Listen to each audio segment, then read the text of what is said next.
প্রতিটি মানুষই চায় তার জীবনে কোনো দুঃখ না আসুক। বিশেষত দেবী লক্ষ্মীর আশীর্বাদ সর্বদা তার উপর থাকে। তবে কখনো কখনো এমন হয় যে খুব কঠোর পরিশ্রম করার পরেও আমাদের সমস্যার সম্মুখীন হতে হয়। বাস্তুশাস্ত্র অনুসারে আমরা এমন ভুল করে থাকি যার ফলে আমাদের জীবনে নেতিবাচক শক্তি আসতে শুরু করে এবং পজিটিভ শক্তির অভাব হয়। উদাহরণস্বরূপ, বাস্তুশাস্ত্র অনুসারে আপনার সন্ধ্যায় কিছু জিনিস দান করা এড়ানো উচিত। আসুন জেনে নেওয়া যাক সেই জিনিসগুলো কি। তার আগে আপনি যদি আমাদের চ্যানেলে নতুন হয়ে থাকেন অবশ্যই আমার চ্যানেলটি সাবস্ক্রাইব করুন। নুন দান করলে ঘরে নেতিবাচক শক্তি আসে। বাস্তুশাস্ত্র বলছে সন্ধ্যায় নুন দান করা উচিত নয়। এটি করলে নেতিবাচক শক্তি বাড়ে। ঘরে নেতিবাচক শক্তি থাকার কারণে ঘরোয়া ঝামেলা বাড়ে এবং পরিবারের সদস্যদের সঙ্গে সম্পর্ক নষ্ট হয়ে যায়। বাস্তুশাস্ত্র অনুসারে সন্ধ্যায় নুন দান করা নেতিবাচক শক্তিকে শক্তিশালী করে, যা উন্নতি এবং সমৃদ্ধিতে বাধা দেয়। পেঁয়াজ ও রসুন দান করলে দুর্ভাগ্য হয়। বাস্তু অনুসারে রসুন এবং পেঁয়াজকে তামসিক খাদ্য হিসাবে বিবেচনা করা হয় এবং কেতু গ্রহের সঙ্গে সম্পর্কিত। সন্ধ্যায় পেঁয়াজ এবং রসুন দান করলে আপনার জীবনে কেতু গ্রহের নেতিবাচক প্রভাব পড়ে।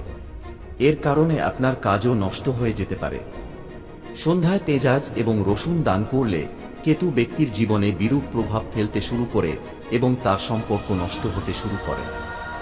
সন্ধ্যায় হলুদ দান করলে গুরু দুর্বল হয়ে যায়। একেবারে হলুদ দান করবেন না। সন্ধ্যায় হলুদ দান করলে বৃহস্পতি গ্রহ দুর্বল হতে পারে। হলুদকে বৃহস্পতির কারক হিসাবে বিবেচনা করা হয় এবং সূর্যাস্তের পরে এটি দান করা আপনার রাশিতে বৃহস্পতিকে নেতিবাচকভাবে প্রভাবিত করতে পারে। সন্ধ্যায় দান করা কোষ্ঠীতে বৃহস্পতি গ্রহকে দুর্বল করে, তাই সূর্যাস্তের পরে হলুদ দান করা এড়িয়ে চলা উচিত।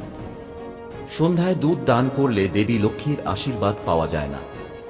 সূর্যাস্তের সময় দুধ দান করা শুভ বলে মনে করা হয় না, কারণ দুধ চাঁদের সঙ্গে সম্পর্কিত এবং সূর্যাস্তের সময় সূর্য দুর্বল থাকে। চন্দ্র দুর্বল হলে ঘরে সুখ শান্তি থাকে না এবং মনও অশান্ত হয়। দুধ লক্ষ্মী এবং বিষ্ণুর সঙ্গেও জড়িত। সন্ধ্যায় দুধ দান করলে মা লক্ষ্মী ক্রুদ্ধ হন। সন্ধ্যায় টাকা দান করবেন না। আপনার সন্ধ্যায় অর্থ দান করা উচিত নয়। সূর্যাস্তের সময় মা লক্ষ্মী বাড়িতে আসেন। বাস্তুশাস্ত্র অনুসারে এই সময় কাউকে টাকা দিলে দেবী লক্ষ্মী তাদের বাড়ি ছেড়ে চলে যান। সূর্যাস্তের সময় মা লক্ষ্মী বাড়িতে আসেন। এমন পরিস্থিতিতে অন্যকে টাকা দিলে দেবী লক্ষ্মী তাদের বাড়িতে আর থাকেন না।